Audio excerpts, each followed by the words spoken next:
it's funny because I am now trying to work on the third in the series. It's my Witch Cat series, Witch Cats of Cambridge. So this is the first book, A Spell of Murder. Hold it up. Get a little closer to the camera. The camera. There we go. There you go. I'm still learning how to do this. So this was the first book, A Spell of Murder. Mm-hmm. This is the second book, which came out just this winter, An Enchantment of Cats. Came out Incantation. In what? Excuse me? Incantation of Cats. An incantation. What did I say? Enchant. An Incantation of Cats. We got to get around. The one I'm working on now, the working title is A Felony of Felines. But there's actually a stolen violin in there. So I'm toying with how to work in, you know, the feline's fiddling or something. But my publisher was concerned with An Incantation of Cats that it didn't say murder. So we'll see. But anyway, the premise of the series is that there's a young woman, she's in her 20s, she lives in Cambridge, and because she lives in Cambridge, which still has, to some extent, a little more buried, a counterculture, she would like to be a witch. She's done some family history, and she's discovered that ancestors of hers were accused of witchcraft, and she would like to be a witch, and she joins a coven, a Wiccan coven, a Wiccan circle, and they're desperately trying out various spells. And what happens is that one day she's trying a summoning spell, which is supposed to draw something from the ether, and a pillow appears. And what she doesn't realize is that the reason the pillow appeared is that the 3 cats who she's adopted, they're all litter mates, they actually do have magical powers. So she gets herself in all sorts of troubles now thinking that she has magical powers. And it's her cats who look out after her who have to take care of her. When I was first writing A Spell of Murder, and they're published by Paulus Books, so there will be a 3rd book that we know coming out next January, assuming I can finish it. It's going to take a lot of revision because in these rather, you know, in this odd time, I find my concentration is not what it should be. But I'm having fun with it, and I hope that readers will as well. One of the things that when I was first writing it, I was sort of having a hard time getting my mind around how to structure it, because Becca, the young girl, not young girl, she's a young woman. She's my ostensible protagonist. She's the human, so she's obviously the one that people can most relate to. But what I realized as I was writing it, the great breakthrough for me was that even though Becca is the human character, the real protagonist of this, the real heroine, is the youngest of the 3 cats, Clara, who's a calico. And it's Clara who's really most bonded with Becca, and Clara who looks out for her. And even though the point of view varies somewhat, it's usually from Clara's point of view.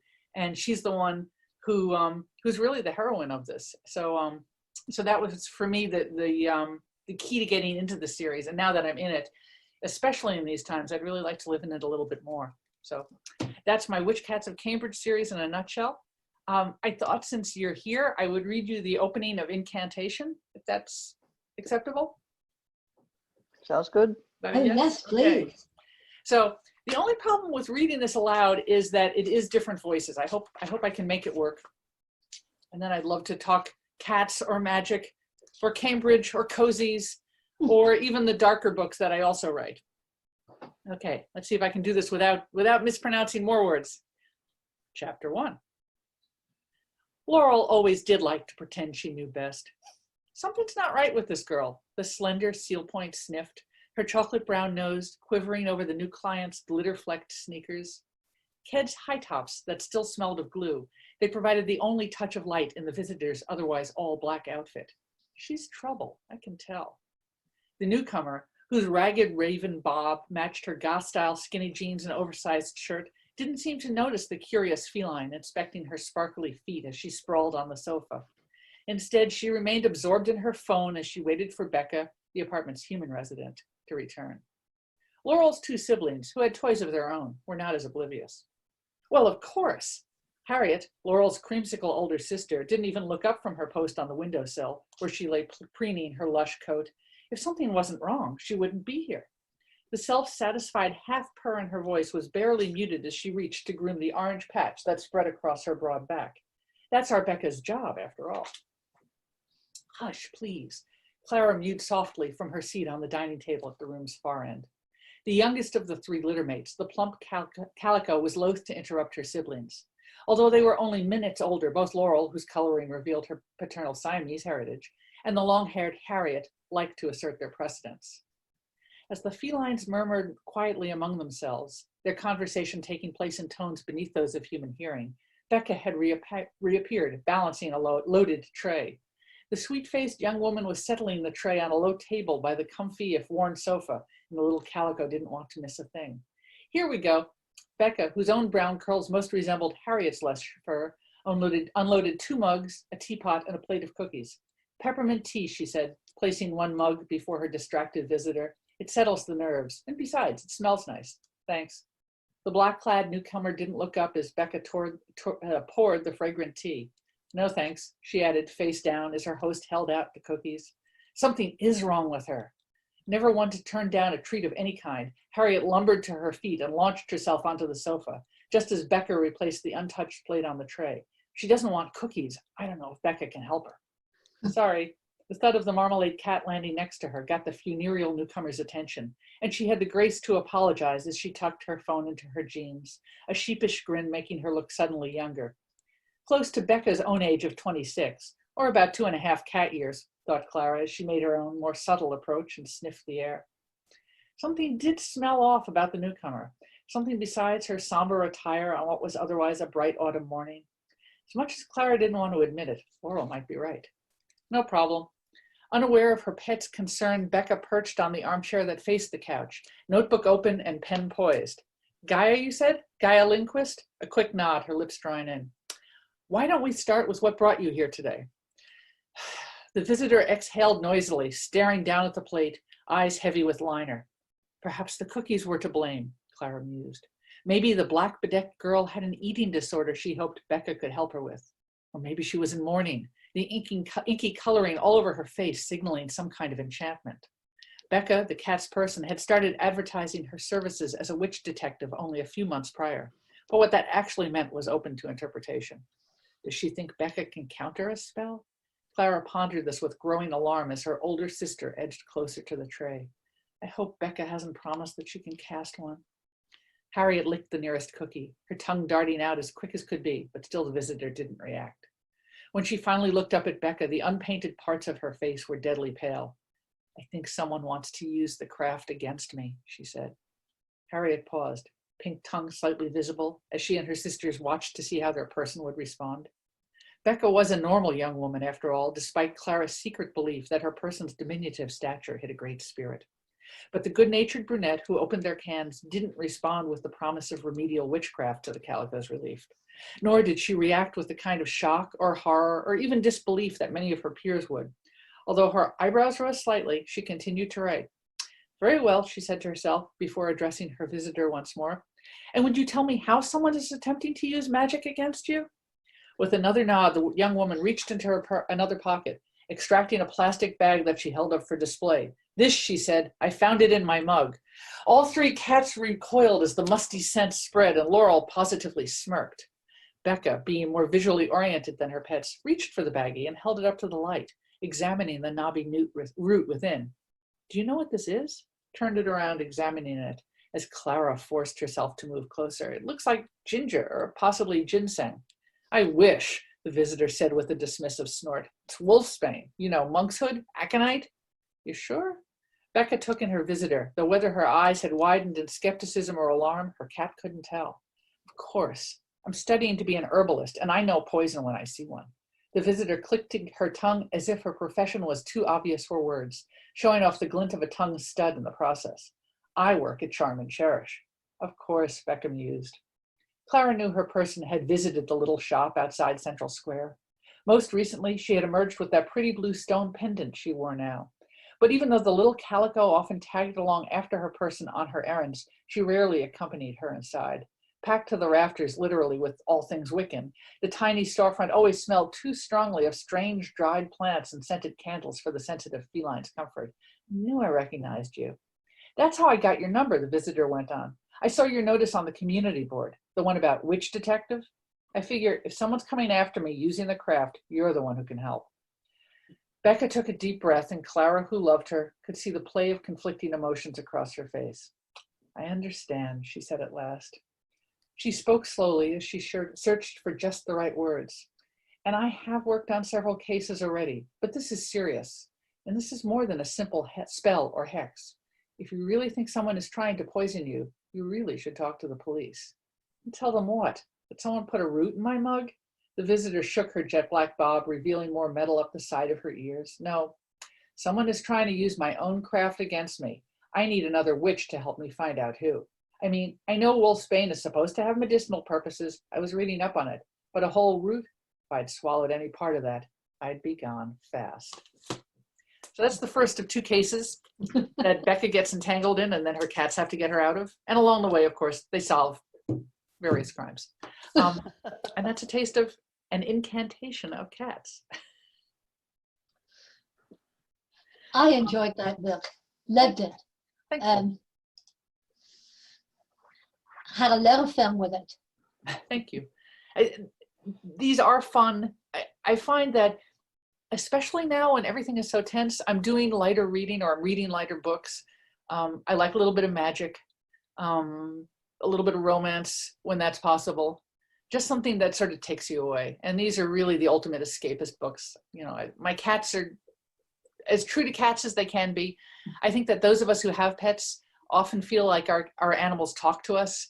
So I just have them actually speak, not necessarily in ways that their person can understand, but I figured, you know, we hear them speak. We know that they're talking. And other than that, you know, just it's a little bit of an adventure. Ideally, I want to take you into a slightly alternative world for, you know, an hour or 2. I like your describing the herbs. And did you do a lot of research? I did some, yes, because those were in the days when you could go out and visit places. And yes, I did look into the medicinal uses of monkshood or aconite, and it does look a little like ginseng. As we get into the case, we do start talking about what the fatal dose is. So I did look that up. There's a woman who's an expert on poisons who comes to a lot of the mystery conferences, Lucy Zari. Sarah probably knows her. And she's been a great help. And you can look up, I think, I'm trying to remember what the term is. Sarah, maybe you know this. There's a term for what the lethal dose of something is. And it's usually put like half the, if somebody consumes this much, 50% of the people will die. And so I was looking up that, and it is sort of ridiculous that somebody would put an entire, you know, ungraded or unground up herb in someone's mug. So then there's the question of, was somebody really trying to poison her or just trying to scare her? And I did look up medicinal uses of monkshood, and I played around with various poisons, but that was sort of the easiest and most fun thing to play with. And it does have a discernible scent, mild to us, but I figured to a cat it would be really strong. And yeah, and it's something that wouldn't be that hard to get.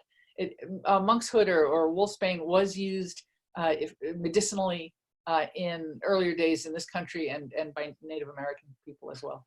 Yeah. I think it has, as I recall, it has stimulant effects, so it affects the heart. And what was it used to treat? Well, now it would be, we would use it, if we used it at all, it would be to treat an irregular heartbeat, much like foxglove is used. Foxglove is, of course, the source of digitalis, which they give people when they have angina or tightening of the blood vessels. Before the cardiovascular system was that well known, it would be used for, people did recognize that there were, you know, what we call dropsy, which was often, you know, what's the word I'm looking for, like cardiomyopathy, where your circulation system isn't working that well,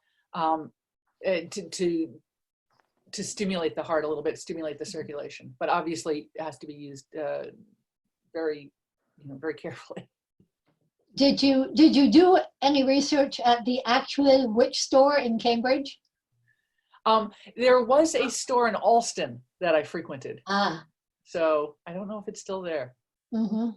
But then I just created my own with. Yeah. But yeah, I like the idea of one of these crowded stores.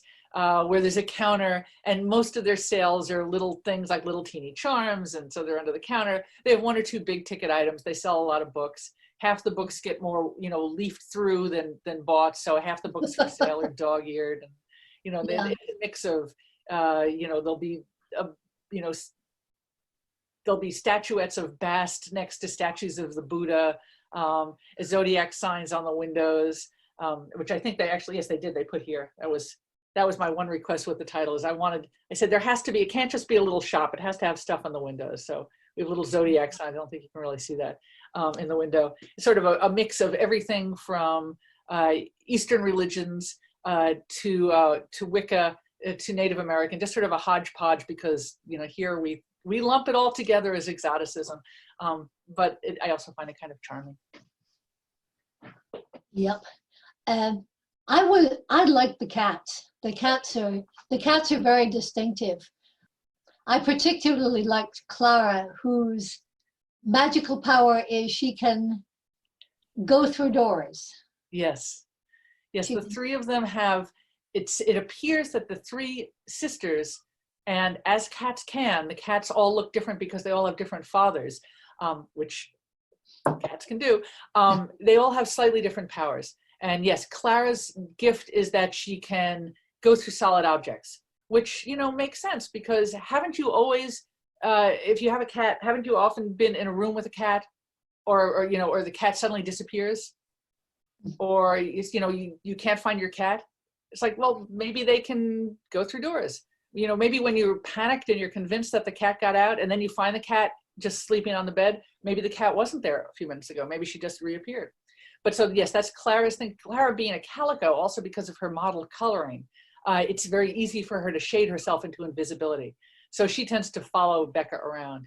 Whereas Laurel, who's the more Siamese, she's part Siamese, so she's seal point coloring, which is sort of chocolate booties and chocolate ears. Her gift is of thought. She can suggest ideas to people so that they think they're their own, and often she can also read thoughts. It's all imperfect, but she sort of has those mental abilities. Whereas Harriet, the oldest, who's sort of the big plump orange and white long-haired cat, she's the best at summoning objects out of the ether. She's the one who summoned a pillow in the first book that started all the trouble because she didn't want to move and she wanted to be comfortable. So she summoned a pillow and a pillow appeared under her, but it happened to be just when Becca was trying out a summoning spell. So Becca thinks that she can do it, not realizing that it was really Harriet all along. And the families, the human family and Becca's family and her cats have been involved with each other for generations, right? Yes. Clara, being a cat, cannot read. So when she looks over Becca's shoulder at either a book or more likely a laptop, she's not exactly sure what she's reading, but we do hear Clara talk about the family, and we see pictures like an etching from the 17th century of a woman who looks awfully like Becca with a cat on her lap who looks awfully like Clara. And at one point we go with Becca. She's doing research in her family in the city records in Cambridge, because of course her family's been an old New England family. Even though Becca's family had moved out, but her roots are in New England. So there are family records that she's tracing back, and she's finding some odd things. For example, that one of her ancestors, it sounds like she left all her property to a companion, and the only record we have of that companion is that companion might have been a cat. This isn't the first series that you've done with cats as detectives or supernatural cats. Well, I've done variants. This is the first in which they are actively detecting. I do have my Blackie and Cat series, which is the dystopian futuristic books. There are 3 of those. There's The Ninth Life, As Dark as My Fur, and Cross My Path, in which a teenager is living in a dystopian ruined city, which sort of maybe fits right now. And her only companion is a black cat. And the black cat is bonded with her and is looking out for her. And again, because the black cat is the narrator, we use the cat senses to let us know a little bit more than the person does, but the person is the one who's doing the investigating there. And then in my Prue Marlowe books, it's true. Prue is the investigator, and her cat Wallace is just sort of like a chorus, snarkily commenting on everything on the side. I'm trying to, yeah. So I guess that's in those books. The animals give clues to the people to help them figure out what's going on. But you have yes, you have a ghost cat series too, right? I do. The Dulcie Schwartz series, an academic who's studying Gothic literature, but considers herself quite rational until ghosts start reappearing in her life. And the first to reappear is the ghost of her late great cat, Mr. Gray. This was before Shades of Grey, when the first book came out, and then I had to go with it. My agent at the time kept saying she hoped that this would prompt sales. That didn't necessarily work, but it was a nice thought. But yes, Mr. Gray appears to her, and although Mr. Gray was a normal cat in his life, in the afterlife, he's able to, well, he has sort of a dual nature. He can either appear to her or he can be heard, but not both. And when he does speak, it's always very cryptic. So, but yes, that's my Ghost Cat series. I know these are not the only books you write, but how did you get into the pattern of writing about cats? Well, she's not here now, but I have long lived with cats, and cats are just fascinating creatures. And I think on two levels. One, I love cats. They're fun to write about. They have such personality and such little bodies, it's easy to imagine adventures for them. I mean, even when I was a little kid, I used to do that with my pets. Your hamster was the hero of this adventure, and you just watch him go. And on the other side, as a writer, it's very useful to have an animal for a person to reflect their emotions on, to speak to react to them. It's a great way of being able to show what's going on with your human protagonist, to have an animal. Having a cat in some ways has the advantage of cats being indoor animals for the most part. It's easy to use them to mirror our emotions, and in some ways our thoughts, because most cats don't go outside and don't follow along like a dog would. In some ways that's hard. It makes it harder for them to be involved in the investigation than, say, I'm trying to think who writes the Chet mysteries. People who write dog mysteries can often use their dogs, to go out and search with them. So that's why I like the idea of having a cat who shades herself into invisibility and just sort of goes along and can tell you what's happening, or what she thinks is happening, which isn't always necessarily the same thing. And you also have some darker books which come out of your history as a critic. Yes. My rock and roll books, yes. And actually, I think I may have some news for that. I had World Enough, which I was honored to, it was a Massachusetts Book Award must read, which is, I call it my Boston Noir, which is, it starts with a woman who was a music writer in her youth and has now moved on to a more corporate job, looking into a sort of a where were they now story. And she realizes as she's writing that the recent death of an old colleague may or may not be tied into a death that happened more than 20 years before. And as she traces that down, she also has to come to terms with the fact that her own memories and her sense of nostalgia were suspect, that her life and the reality that she loved and she knew weren't what she thought it was. So on one level, it is a mystery. It's a current mystery with a suspicious death and a suspicious unsolved death from 20 odd years before. But it's also really a portrait of, the novelist Carolyn Levitt referred to it as my coming of middle age book, in that it's a woman reckoning with her memory, with her sense of nostalgia, with what she thought she knew to be true, and reconciling that with who she is now. So that was World Enough, and that came out in 2017.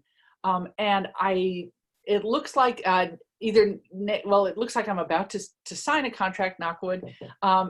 the next book of a similar type called Hold Me Down is probably going to come out in late 2021 or early 22, which kind of blows my mind, which is also set sort of in the rock world, but it deals, well, it opens with a woman who was a rock star for one hot minute back in the day.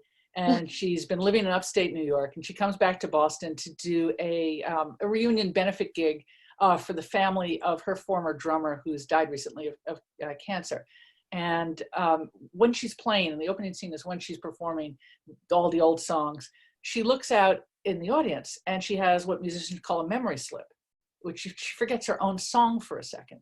And she realizes it's because she thought she saw somebody out there. And, you know, she recovers, but there was that blip and she's wondering about it. And then the next day, she hears that person who she thought she saw was in fact there, and was in fact found dead behind the venue. He was beaten to death. And that's disturbing, but she sort of lets it go until she hears that her friend's widower was arrested and isn't contesting the arrest. He doesn't want to defend himself. So of course she gets involved. And again, it's the same thing of looking back at her past and what she thought about her past. She was also, she was in the music scene, she was successful. She actually was, you know, on a major label and a star and toured. So it's also looking at to the extent that the pop music industry monetizes dysfunction, including drug abuse and sexual abuse, and how we move on from there, and really reevaluating our past to find a future. And that's called Hold Me Down, and that's going to be out, you know, probably late 2021.